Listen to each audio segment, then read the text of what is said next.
On this episode, we talk about traffic, real traffic. What happens if you're too nice? And one of my writing role models. Let's go.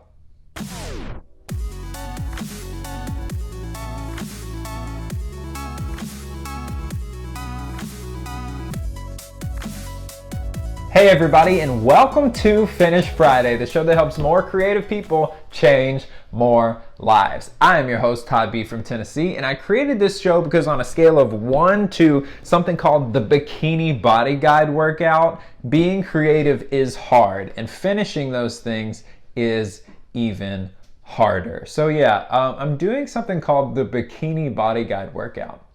And while I wasn't intentionally planning to wear a two-piece this summer, who knows? Like, it might happen. My wife and I are doing this thing, a new program she found. It's hard. Fellas, like, don't laugh at the title.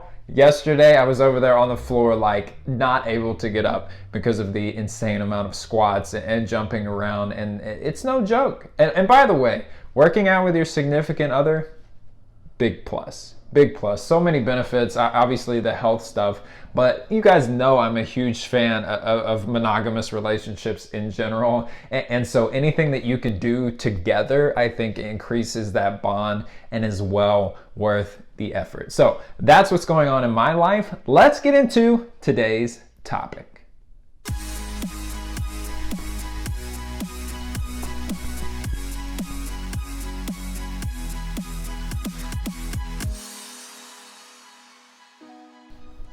Imagine you're about to leave your house to drive to some vacation resort. Now, if you got a notification from your phone a few minutes before you left, right, ding, you pick it up and it says there's a traffic jam on the route that you're planning to go down to, would you change the way you were going to go?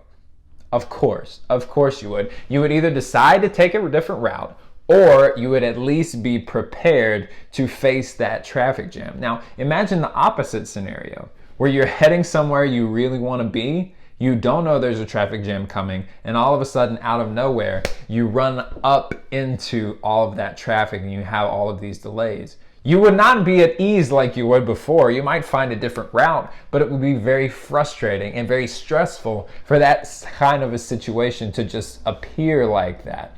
And that's what happens when we start to go after our artistic career. Look, here's my theory. You're a human being, which means that you can conquer almost anything that is in the way of where you want to be as an artist. What happens is a lot of us don't expect that conflict, right? Like, we don't know that it's going to be hard to create the kind of career that we want to create. And so let me be the one to tell you today, if nobody else has, it's gonna be hard. There's gonna be conflict. Listen, it's not conflict that kills you. It's unexpected conflict that will drive you crazy. And so if you can have the mindset to be prepared, to know that whatever happens, you are going to face it and say, yep, I expected that, and then keep moving on, that's the mindset you need to have to be successful as an artist. Conflict, if you expect it, is just another step on the road to where you want to be.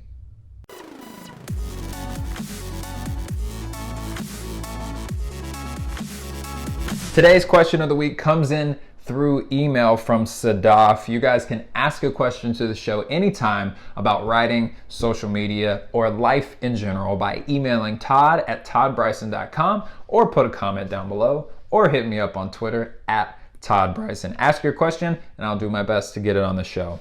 Today's question. So some context first. I wrote a post a while back called How to Become Instantly Likeable, and it got a lot of love, and Sadaf got this out of it. The premise of the post was basically be a human being.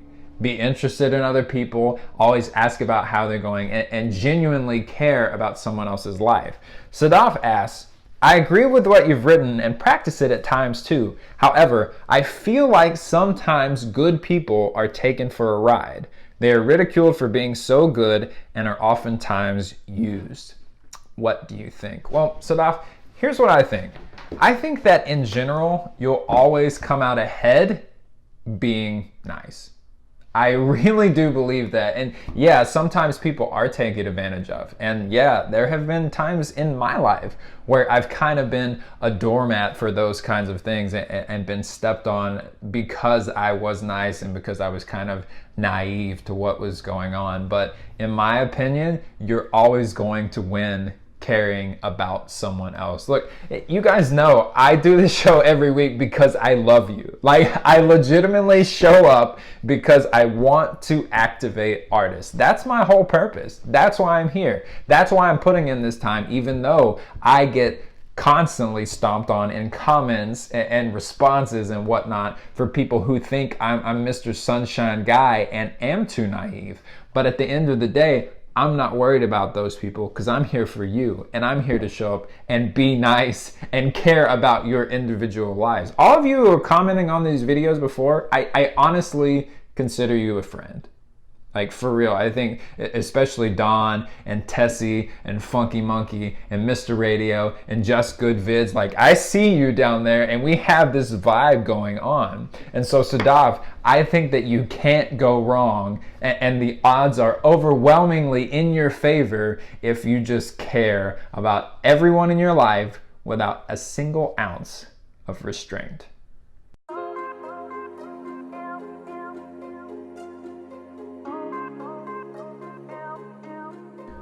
I gotta start putting my my iPad on airplane mode whenever I do this show. Like, in between segments, I'll get emails. I'm like, what?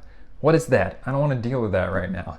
Today's artist spotlight goes directly on Dushka Zapata, who is easily one of my favorite internet writers out there that I know of. She's so down to earth and just very clear in what she's trying to do. I'm so impressed. And she's mainly on a website called Quora, Quora. If you have not heard me talk about Quora, I have no idea where you've been in this world. It's one of the best ways to be a better writer. If you're a writer, you need to be on Quora, period. Okay, end of pitch. So I'm gonna bring some of this to the show. You guys have requested that I keep bringing the artist's work to the show itself. And then of course, it's always gonna be linked down below.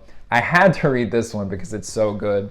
Dushka has asked what the difference is between the words desire, need, and want. She says, desire implies a sense of longing, craving, or sometimes, but not necessarily, a sexual yearning.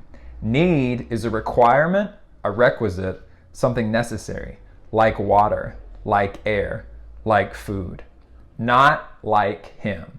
Listen to this. Do you see, like, the best writers are so intuitive with stuff like this for what their audience is actually trying to ask, and Dushka's the best at that. She can nail down where someone is really coming from because she's been there. And so I'm going to continue on. I think the words are very different, but can be given the context, tone, and urgency, they can be used interchangeably. I believe a generous chunk of happiness lurks in acknowledging the difference between what I need and what I want. Incredible. If you don't follow Dushka already, I'm going to link her profile down below, and you make sure to do that today for me.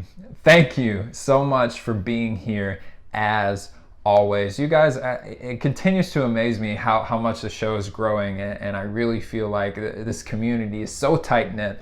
And thank you. Thank you, thank you, thank you. Ask the audience for today. Comment in the comments down below. I look forward to reading your answers. I pretty much respond to everything which comes in the first 48 hours. Today's Ask the Audience. Where in the world are you from? Wait, I think I already did that one. Okay, yeah, I'm going with it. I already did that one. So, what is the last website you visited? Comment down below. Much love as always. Again, I'm Todd B from Tennessee, and I will talk with you soon.